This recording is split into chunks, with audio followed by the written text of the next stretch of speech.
Welcome to the Business Authors Show, where authors and books bring you insight in the many facets of the business world. So sit back, listen, and learn with your host, Danielle Hampson. To be or not to be an entrepreneur, that is the question asked by many. Welcome to the Business Author Show. I'm Danielle Hampson. It is also a strong desire held by many, including my guest Rob Basso, who succeeded in accomplishing his dream. He comes to us today as the author of The Everyday Entrepreneur, Apply the Triple Threat of Ambition, Confidence, and Conviction for Success on Your Own Terms. Welcome to the show, Rob. Thank you very much for having me. An everyday entrepreneur, Rob Basso has built a reputation as a successful entrepreneur who is committed to assisting others navigate their way to success and achieve their American dream by taking risks and developing creating concepts. He has a long list of accomplishments, and as the owner of Advantage Payroll Services, one of these accomplishments, he has grown the company into one of the premier payroll, tax filing, and processing firms, serving more than 2,500 businesses. Rob Basso is a frequent guest on national TV and a frequent contributor to publications such as Newsday, Long Island Business News, Forbes.com, Entrepreneurs.com, to name just a few. Rob, you're necessarily not the very first person to write about entrepreneurship, so how's your writing different from all the other books that are out there? Well, fortunately, I've had the opportunity to probably read hundreds of business books over my career, as well as other publications. And the reason I think this book is different is I want people to use this book as a tool to be able to go back to it and really pull the ideas out that will help them in their everyday entrepreneurial life. I mean, at the end of every chapter, we do a summary, really bullet pointed out, of the things that you really need to do to be successful on a daily basis. And we want it to be a guidebook for people to go back to as a reference material. You know, when I became an entrepreneur many, many moons ago, I will not say how many, I had a kind of a light bulb that came to my head. I had what I refer to as a defining moment. Did you have one of those? Well, I had several, but the one that I can really think of that really was my turning point was really when I was probably about 11 years old. And I was actually a paper boy when they actually allowed people to deliver, young adults to deliver newspapers at the crack of dawn. It was for the Philadelphia Inquirer, and I lived in South Jersey. And I remember this one cold morning where I was riding my bike down the street, and the mask that I had on my face fell in front of my face, and my bicycle slammed into the back of a parked car. Ouch. And my bike was bent, the tire was messed up. And, I think most kids at that age probably would have picked the bike up, thrown it on the garbage, and gone home. Well, I kind of dragged my bike and finished my paper route, and then I went to school with the rest of my classmates. And later that afternoon, I thought to myself, I consciously remember thinking, you know what, I don't know that most people would have been that resilient to say, listen, I had a job to do, I'm going to get up and I'm going to do it, people are expecting this of me, even if it was just delivering the paper. And that was the attitude I took when I wanted to go out on my own. I said, you know what, I do have the chops to get knocked down and get back up again. And that was really a defining moment for me to say, I think I have the wherewithal to be a successful person in this world. Well, I venture to say that you like challenges. I do like challenges. Who doesn't wish the world was such an easier place to live in? But the simple fact of the matter is, it's difficult every day. Absolutely. And no matter how successful you think you are, you'll never keep up with the Joneses. There's always someone right down the block nipping at your heels. But that's not why I do it. I do it because I really, truly believe in really helping other business people succeed. And, I made huge mistakes in my career. And if I can help other people from stop making those mistakes, I think I'm doing the right thing. Well, let's talk about some of those mistakes for a second, because as you mentioned, you made some mistakes. I've made a number of mistakes as well. We all do as we climb the entrepreneurial ladder. So generally speaking, what are some of the major mistakes, though, that new or even experienced entrepreneurs do make? Well, I think one of the major ones, and I'll tell a little story from the book. A gentleman named Jeff Hoffman, who's one of the co-founders of what really became the Priceline.com families of companies, is really in almost every chapter of my book because he's got such a phenomenal story. When they first came up with the idea to start Priceline, they were well before the internet was really a popular place to do business. And they had these assets in front of them, and they were going to try to sell certain pieces of these assets to the banking community. And they were ready to close up shop. They just couldn't figure out what to do with it. And what they did was they had a big meeting and they talked about everything that they had that was of any value, their intellectual capital, their marketing material, the actual product that they had to offer. And they repackaged and retooled it, and they were able to sell this to various companies and make a huge success from it. Now, they ended up doing the right thing, but many, many, many times people don't know when to say enough is enough. I have seen so many business owners keep banging their head against the wall, doing the same thing, not really looking at their assets and making the proper decision. Should I cut my losses and call it a day, or can I regroup and sell the assets I have?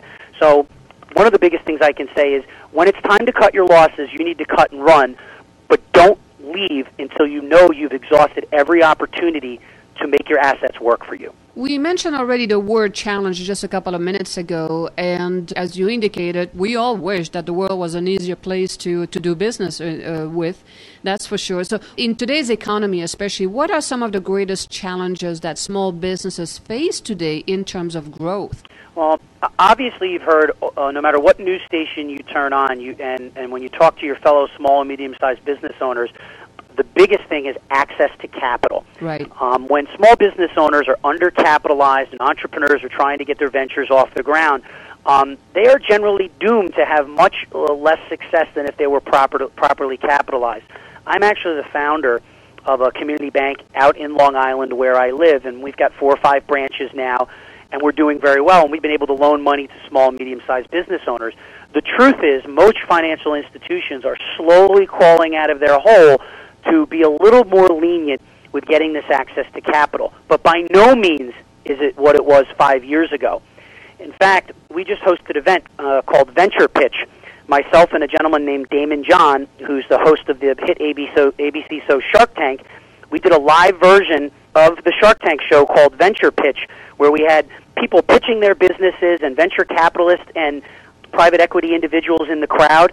And it's the first of its event here in our region. We need more of those all over the country to spur interest in American business again. You can make it here in America. The dream is not dead.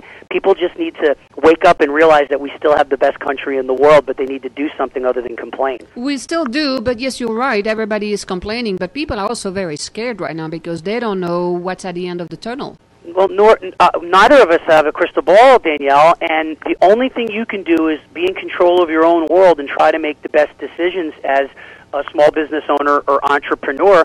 We all are in the same boat when we don't know what the government's going to do, what new regulation are they going to put in the hurdle, what new tax is going to get in our way.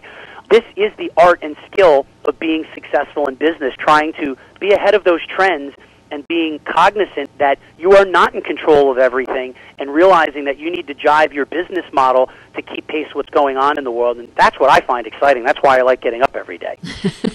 I second that. Now, let's go back to your paper route for a minute, because you mentioned that you did that when you were 11 years old and you crashed your bicycle. Other than probably a bump on the head and a few knee scratches, what other lessons did you learn from your paper route? Well, one of the things that I learned is that you gotta start someplace. And I look back at my career and all the odd jobs that I had, making pizza, literally making craft jewelry in some wacky artist basement, parking cars, washing dishes, washing cars. I mean, you name it. I've had every odd job growing up. And just like that paper route and all these other odd jobs, they taught me what I don't want to do for the rest of my life. It doesn't mean that those were bad jobs, and it's not demeaning to those people that do that jobs. I just knew that those were not the type of tasks and things that I wanted to spend my life doing. So how do you really know? Maybe I would have been the best darn car washer in the world or the best car parker, and I loved it, and I made a career out of it, and I opened a car parking business. The truth of the matter is, most of the jobs I had I didn't care for, and it pushed me into the direction to focus on the things that I really like to do. Now, your first chapter in your book is Lemonade Stands Are Just Too Static. Can you explain that? I guess if you can't tell already from my excitement and my enthusiasm, I like going at about 100 miles an hour. So for me, I believe business is, if you're not in constant motion, moving towards a goal, moving towards a change in whatever you're doing within your organization to make it better on a daily basis, you're not going to be successful, because things are changing too quickly in the world we live in today. And we simply named that chapter because lemonade stands, you wait for things to happen. You hope that you pick a good corner and somebody comes by and is thirsty at that given moment. That's not my style. I like going out to the marketplace and really getting the pulse of what it is that people want or need and coming up with my own ideas on what I think they need and then offering those products and solutions. Now, in the middle of your book, you talk about luck. Does luck really happen, or is it actually earned? I believe that luck is really earned. I mean, let's take, for example, one of the gentlemen in my book. His name is Evan Lamberg, and he is now really one of the presidents of the largest music publication company in the world. And when I interviewed him, he was a senior vice president of another company. He's already ascended.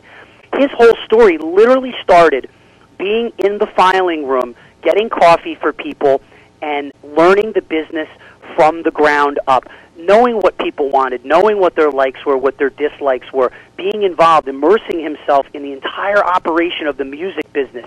And before you know it, he was the go-to guy in the entire organization in his early 20s. He ascended so rapidly and became so successful, not because of pure luck, because he put himself around the centers of influences that could have affected his life and career. Those things can still happen today. People think you can't go from the mailroom to the boardroom. Well, maybe not the mailroom specifically, but you can have a modest position and really ascend within an organization, and it has nothing to do with pure luck. That has to do with putting yourself in the position you need to be successful. Rob, there is a small section in the chapter Foster Bold Dreams, Bolder Action about pacing yourself. Why is that so important? Well, when I made the comment earlier that, it seems like I'm going at 100 miles an hour, I am. I'm the CEO of my organization. I'm the one leading the ship and making sure that it's headed in the right direction. I come up with the ideas, and then I have my staff help me implement these ideas. And what I meant by pacing yourself is really making sure that you don't bite off more than you can chew and really do it very well. Too many people call themselves an expert in a particular field when they're truly not an expert in the field. How many times is it, Danielle, you've been out in the marketplace and someone hands you 3 business cards? Well, I do this, and you know what? Now I'm trying to do this, and I also do this. Well, wait a minute.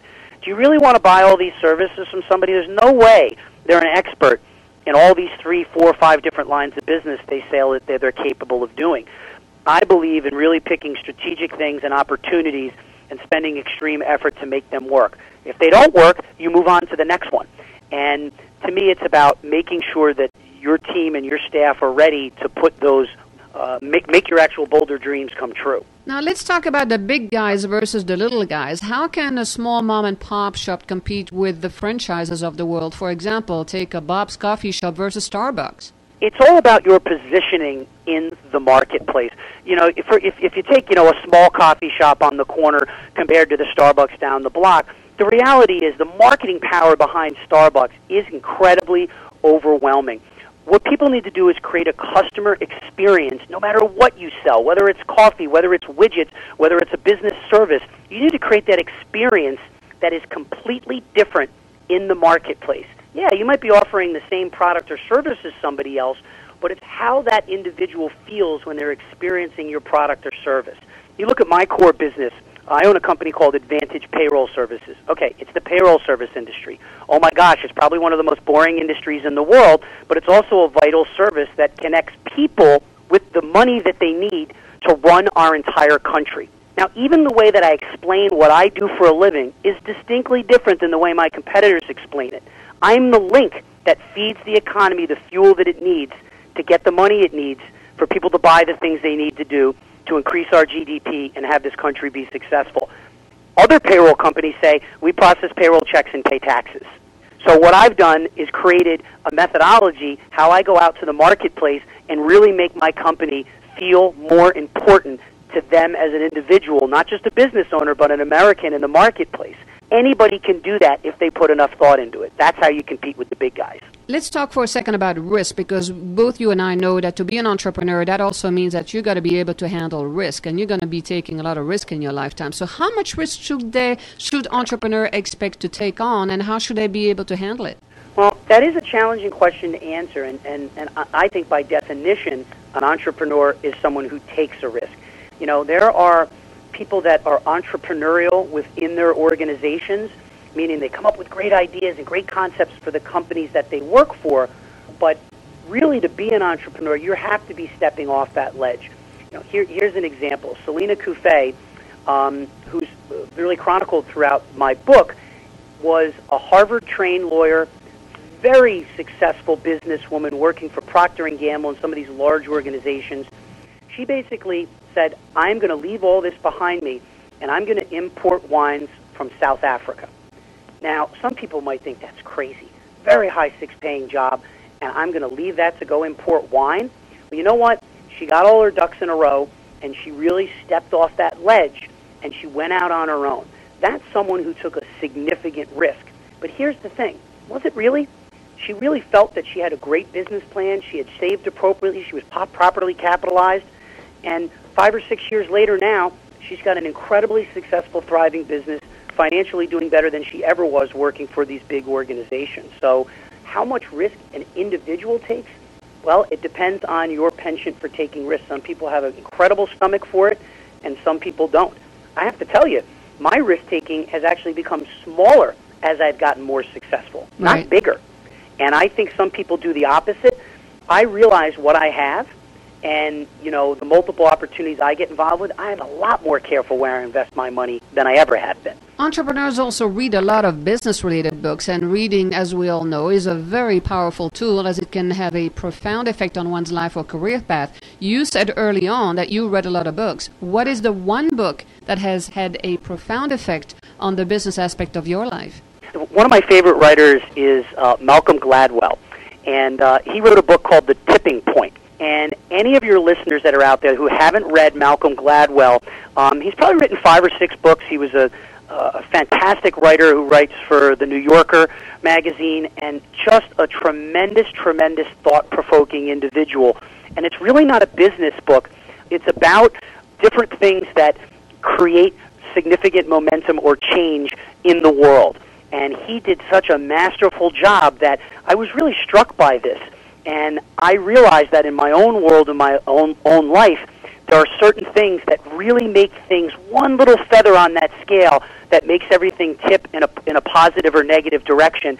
And trying to figure out what those correlations are to make sure you're on the positive side of that scale and not the negative, I really would implore anybody. He's already a bestseller. He doesn't need to sell any more books, so I don't work for him. But I really suggest you go out and buy his book. You'll be very impressed. Okay, since we're talking about reading, in a nutshell, what benefits can the reader expect to gain from reading your book, Rob? Well, even if you look at my subtitle, it says, Apply the Triple Threat of Ambition, Confidence, and Conviction for Success on Your Own Terms. What I really want to have people, use my book for is to have some more tools or arrows in your quiver to really use these 3 pieces of information, this ambition, this confidence, and conviction, to be able to live that American dream that is actually still available. And I think, unfortunately, over the last 3 or 4 years, people are so down on the world, on the economy, on America, that my book comes at a really good time to excite people again about being entrepreneurial and getting back to our roots. Whether you're an entrepreneur already and successful, you're going to find stories and information here which will inspire you and help you get back on track. Or if you're someone who's thinking about going on your own, you're going to take valuable pieces of information that will help you make decisions in your life. And I hope people enjoy it. Well, Rob, it is obvious that you are a go type of a guy. So what's next for Rob Basso? Well, we're on a national book tour now. We're kind of all over the country. I'll be up in Boston in May. We have another several large events coming up. Which I'll be featured as a moderator and a small business advocate and professional. If people are more interested in learning about the things that we're working on, they can go to Basso, that's BASSO, onbusiness.com, BassoOnBusiness.com, and learn all about the things we're trying to do to help American businesses. And is there going to be another book anytime soon? Well, let's see. The publisher seems to like what I've been doing so far. The publisher is John Wiley & Sons, and they're happy with the sales so far. But, that's only time will tell. If I sell enough books, maybe they'll let me write another one. Well, you just mentioned your website. So is that where people can find your book, or should they go to the publisher? Well, here's the thing. I don't mind you buying a book from my website, but the publisher loves it when you buy it on Barnes & Nobles or you buy it on Amazon. It's really available at almost any major bookseller online. I've always pressed people towards Barnes & Nobles, but if you have a local bookstore because I'm all about the small business owner. If you're listening, you have a small local bookstore, go down to the small local bookstore. They might not have it, but they'll be able to order it and get it in a day. Support your local small business owner and buy it there. You don't have to buy it from my site. Okay, wonderful. Well, give us just so that people can go and check you out a little bit. So give us your website again one more time, please. The website is Basso, it's BASSO, on business.com. So that's www.bassoonbusiness.com. Okay, well, Rob, I want to thank you for coming on the program today. I know as an entrepreneur, you're always busy. So thank you again for sharing some of your expertise with us today. And again, I will recommend to all of our listeners out there to go out and get that book. The title again is The Everyday Entrepreneur. Apply the triple thread of ambition, confidence, and conviction for success on your own terms. Rob, thank you so much. Have a great day, Danielle. Big ambitions require an equally big action plan, imagination, determination, and also help. Rob's book allows you to learn from others' mistakes and successes so you don't have to repeat them. Fortify your belief in yourself and win the confidence of others, and get started on your own dreams today. Take the first steps towards achieving your goals. Go out there and get Rob's book today. The title one more time is The Everyday Entrepreneur. Apply the triple thread of ambition, confidence, and conviction for success on your own terms, by author Rob Basso.